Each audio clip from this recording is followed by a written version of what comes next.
If you can't afford to prove you're still worth my time, then I need to rethink whether this marriage is worth keeping.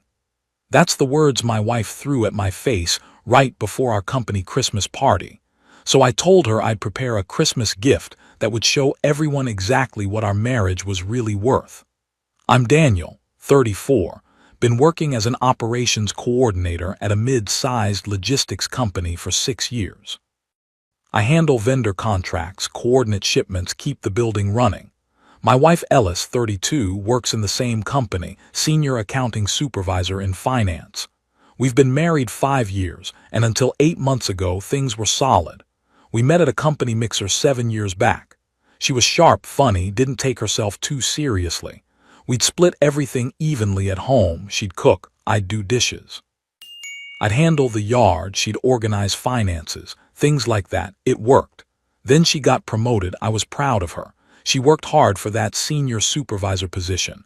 More responsibility, better pay, approval, authority on budgets. I took her out to celebrate. She seemed genuinely happy. The first week seemed normal, good even. But then week 2 came and changes started. She'd correct me in front of her team during lunch. Actually, Daniel, it's fiscal quarter, not business quarter. I laughed it off, figured she was just trying to be professional around her new direct reports. Then the housework comments. I don't have time to focus on mundane household tasks anymore. Like laundry was beneath her now. My buddy Jake noticed at a barbecue we hosted. When I asked if she could help bring out sides, she said loud enough for everyone, I think you can handle basic party logistics, Daniel. It's literally your job description. Jake pulled me aside. Dude, what's going on with Ellis? Just stress from the new position, I said, and I believed it. The real shift came a month ago at a company networking event.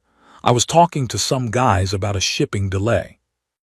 Ellis walked over, put her hand on my shoulder and said, Gentlemen, sorry for my husband boring you with warehouse talk. I'm sure you have more important things to discuss than shipping delays. She literally apologized for me existing in the conversation. When we got home, I asked what that was about. Daniel, you need to understand I'm in leadership now. The way you present yourself reflects on me, she sighed. You were talking about shipments and vendor contracts like that's something to be proud of. You need to learn how to network at a higher level. My wife of 5 years was telling me my job wasn't impressive enough for her. I'm trying to build something here, she continued, and I need you to either keep up or stay out of the way. I slept on the couch that night. The last 3 weeks have been tense. She's been staying late, coming home after 10 p.m. When I asked if everything was okay, she said, Some of us have careers that demand our attention, Daniel. I stopped asking eventually. Then came last Friday. The company Christmas party is coming up in 2 weeks, always a big deal, open bar, fancy venue, all the executives. Friday morning, Ellis cornered me in the kitchen. We need to talk about the Christmas party. Yeah, I was planning to wear my navy suit, she laughed. I'm talking about how you're going to show up. This is my first major event since the promotion. People will be watching. They'll see who I chose to marry and make judgments about my decision-making. I was confused. So you want me to get a better suit? I want you to prove you understand what I'm worth now. She pulled out her phone, showed me a jewelry site. A bookmarked diamond necklace, $18,000. Ellis, she cut me off. That's what someone at my level should be wearing. My stomach dropped. You want me to buy you an $18,000 necklace for a Christmas party? I want you to show me you're still invested in this marriage. I want to walk into that party and not feel like I'm dragging dead weight. She grabbed her bag. Think about it. Because honestly, I'm starting to wonder if you're the kind of partner someone in my position should have. If you can't afford to prove you're still worth my time, then I need to rethink whether this marriage is worth keeping. She left. I stood there 20 minutes trying to process what just happened. That was her ultimatum. Buy an $18,000 necklace or she'd consider whether our marriage was worth keeping. I called in sick. Spent the day on the couch going through the last 8 months, every comment, every correction, every time she made me feel like I wasn't enough, and I realized something. This wasn't about the necklace. This was about power, about testing how far she could push me, how much humiliation I'd accept. I could take out a loan, max out credit cards, somehow come up with 18 grand. Or I could refuse and watch my marriage implode, or I could give her exactly what she asked for. When she got home around 11, I was waiting. "Did you think about what I said?" she asked. "Yeah," I said. "I'll have your Christmas gift ready for the party," she smiled. Actually smiled like she'd won. "Good, make sure it's properly gift wrapped. I want people to notice." "Oh, they'll notice," I said. She went upstairs. I stayed up digging deeper into what had been bothering me for months. Because here's what Ellis doesn't know. I wasn't panicking about the money. I was realizing this demand wasn't about testing my financial commitment. This was about publicly humiliating me, forcing me to prove I'd bankrupt myself just to meet her standards. And if she wanted a public statement about what our marriage was worth, I was going to give her exactly that. Update 1. Holy shit, guys. You're not going to believe what I found out over the past 2 weeks. So after I told Ellis I'd have her gift ready, I couldn't sleep. I'm talking lying awake at 3 a.m., staring at the ceiling, trying to figure out how my marriage turned into this. And my brain started doing that thing where you replay conversations and notice details you missed. Ellis has been working late. A lot. But here's the thing, I work in operations, right? I coordinate vendor contracts, manage facility logistics, process expense reports. It's not glamorous, but it means I see a lot of paperwork. About 3 months ago, I started noticing some weird shit with our vendor invoices. We'd been using the same HVAC contractor for 4 years. Reliable guys, reasonable rates. Then suddenly we switched to a new company I'd never heard of. Nobody asked me about it, which was strange because I'm literally the one who coordinates these contracts. But the invoices had Ellis's approval signature, so I figured finance had made the call. Then it was the cleaning service. Then the office supply vendor. Then the IT equipment supplier. All new companies, all with invoices that seemed off, round numbers, vague line items. Miscellaneous facility improvements for 8 grand. Emergency maintenance for 12,000. And every single one had Ellis's approval signature. I didn't think much of it at the time. She's the senior supervisor in finance now. She has approval authority. Maybe she was cutting costs or finding better vendors. But that night after her demand, I couldn't stop thinking about it.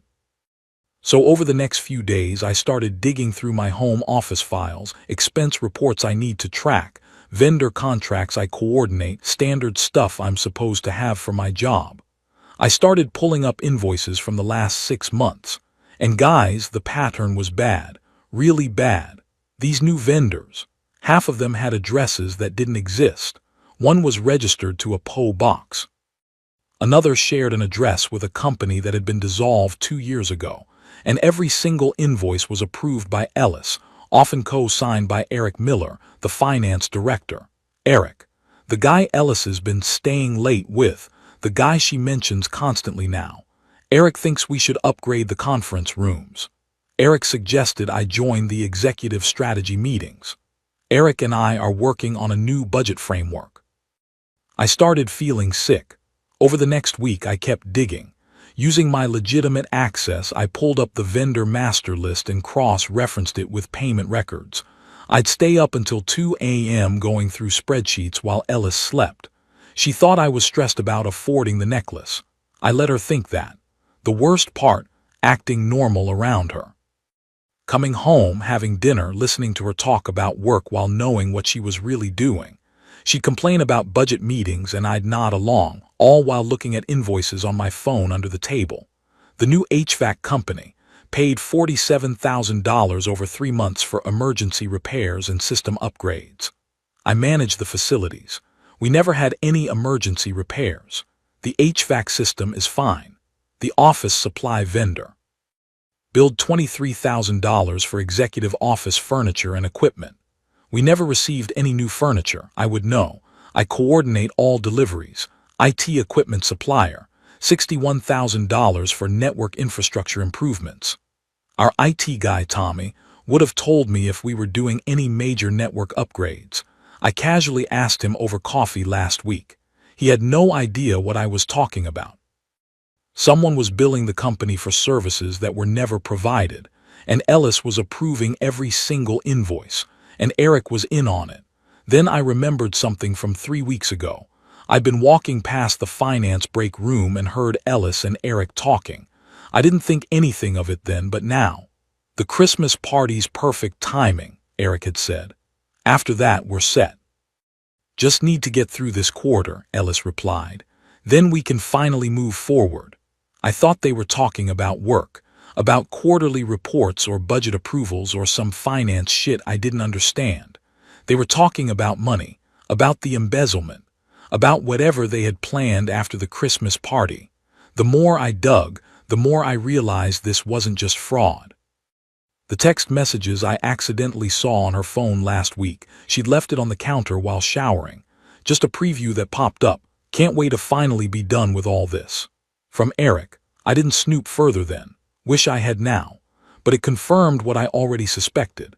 Yesterday I spent my lunch break putting it all together. Not hacking, not breaking into systems, just collecting documents I already had legitimate access to. Vendor invoices, payment records, approval signatures, a timeline showing exactly when these fake invoices started, how much money was involved, and who approved them. Then I put it all on a USB drive, and I wrapped it in the most expensive-looking gift box I could find. Because here's what I realized. Ellis didn't just want an $18,000 necklace. She wanted proof that I'd humiliate myself for her. She wanted to parade me around the Christmas party as the devoted husband who drained savings accounts just to meet her standards.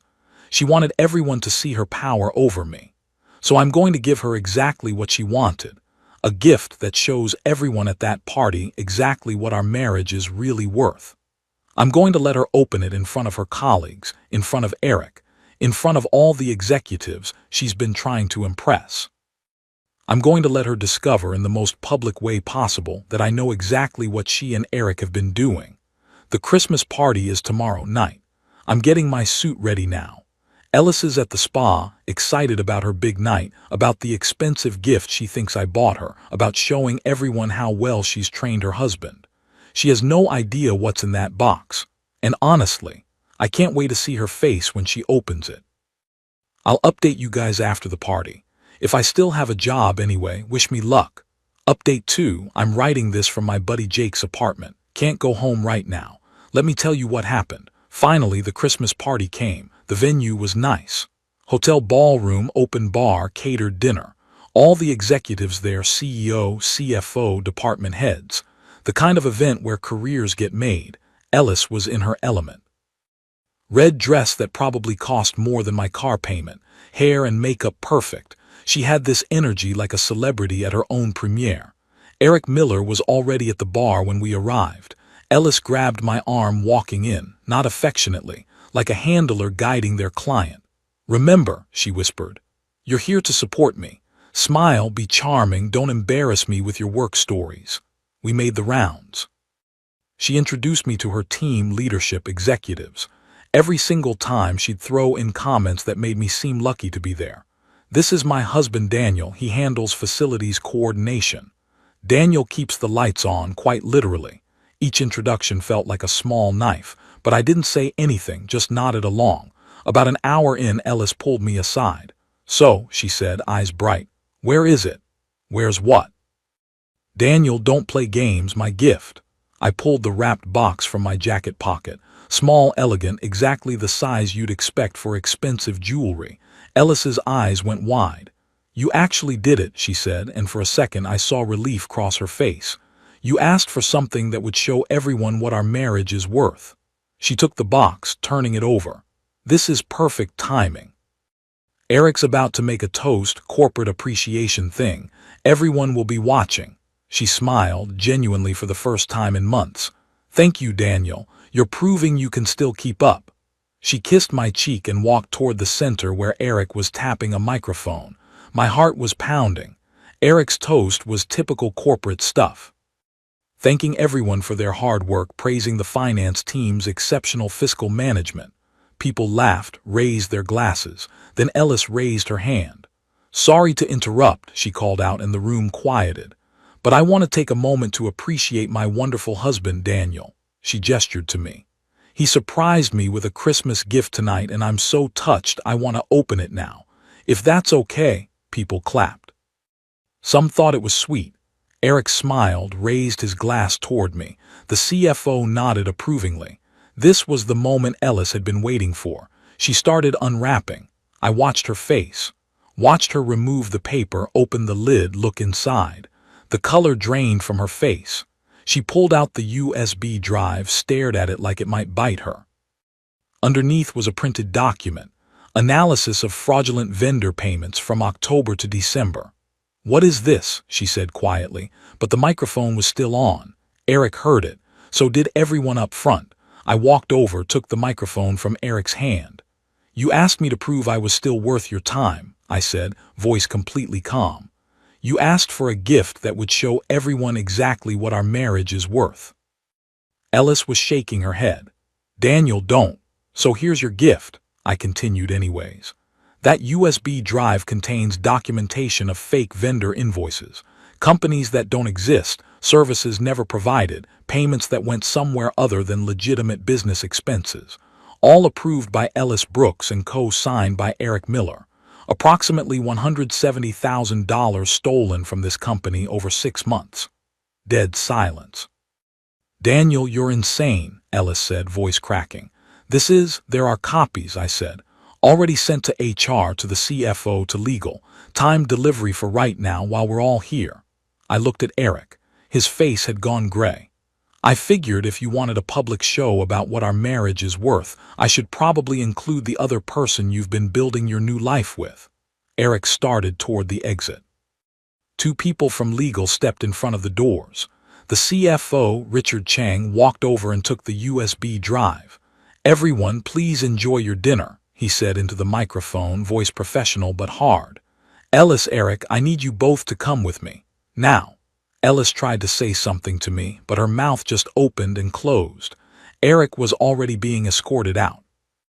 The CFO took Ellis by the elbow and guided her toward a side conference room. The ballroom erupted in whispers. I handed the microphone back and walked out. Didn't say goodbye, didn't look back. I drove to Jake's place because I couldn't go home. Didn't want to be there when Ellis eventually came back. Jake opened the door, took one look at me. "What the hell happened?" I told him everything. He let out a low whistle. "Dude, you just nuked your own life." "Yeah," I said. "My phone's been blowing up for 3 hours. 27 missed calls from Ellis. 15 from numbers I don't recognize. 6 voicemails I haven't listened to. I did read one text though. The one text from Richard Chang. Daniel, thank you for bringing this to our attention. We'll need to speak with you Monday morning, but you're not in trouble. We appreciate your integrity. Take the rest of the weekend. So I guess I'm not fired. My career is safe for now. I don't know what happens Monday. I don't know if Ellis is going to be arrested or just fired. I don't know if Eric's trying to run. All I know is I gave my wife exactly what she asked for. She wanted everyone at that party to see what our marriage was worth. And now they do. Jake just handed me a beer, says I can crash here as long as I need. He also said I'm the craziest son of a bitch he's ever met, and that finally succeeded in making me laugh a little. I'll update when I know more. Right now, I'm just trying to process the fact that my marriage, my wife's career, and probably my entire life just imploded in 20 minutes. But here's the weird thing, I don't feel bad. I feel like I can finally breathe. Final update. It's been 3 weeks since the Christmas party. Time for an update on how everything played out. First, the company stuff. That Monday, I met with HR, legal, and the CFO. They asked me to walk them through how I discovered the fraud when I first noticed irregularities and why I chose to reveal it at the Christmas party instead of going through normal channels. I was honest. Told them about Ellis's behavior changes, the necklace demand, how I started connecting dots when I couldn't sleep. Told them I had legitimate access to all the documents as part of my job, didn't hack anything or break protocols. Richard Chang actually thanked me.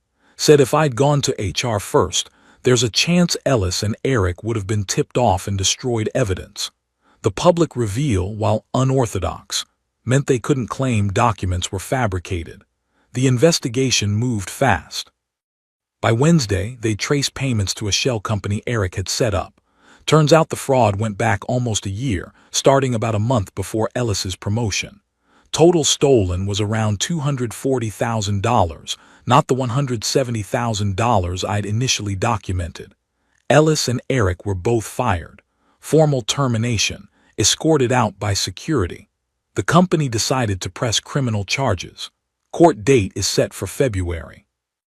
Ellis tried calling probably 100 times the first week. Left voicemails ranging from angry to sobbing to threatening. I never responded. Instead, I filed for divorce. Papers were served last Monday. Her lawyer tried arguing she deserved alimony, that I'd sabotaged her career prospects. My lawyer submitted the fraud report and criminal charges. That ended that conversation. We're splitting assets 50-50. The house goes up for sale in January. I'm staying with Jake until it sells. The weird part, I'm something of a legend at the office now. People I've never spoken to stop me in the hallway to say they respected what I did. Tommy from IT bought me lunch. Even the CEO pulled me aside to say the company values ethical employees who aren't afraid to do the right thing. They offered me a promotion to compliance coordinator. Better pay, more responsibility, basically overseeing vendor relationships and contract integrity across all departments. I said yes. Start the new role in January. Jake thinks I'm crazy for staying at the same company, but honestly, I like my job. I like the people I work with. Why should I be the one who leaves? I heard through the office grapevine that Ellis moved back in with her parents. Her LinkedIn profile is gone. Someone said Eric's trying to work out a plea deal. Don't know if that's true, don't really care. My lawyer told me to expect Ellis's legal team to try dragging things out, but so far it's been straightforward. I think she knows she doesn't have leverage. Someone asked in comments if the affair with Eric was real. It was. HR's investigation found text messages between them going back 7 months. They weren't just embezzling together. They were planning to leave the company together when they stole enough, then start fresh somewhere else with the stolen money. The Christmas party was supposed to be their last major appearance before putting in notice. So yeah, my wife was cheating on me while stealing from our employer, planning to leave both me and the company to start a new life with her affair partner using embezzled funds. And she wanted me to buy her an $18,000 necklace to prove myself first. Life's weird. I'm doing okay. Some days are harder. Sometimes I wake up and forget, reach over to her side of the bed, then remember.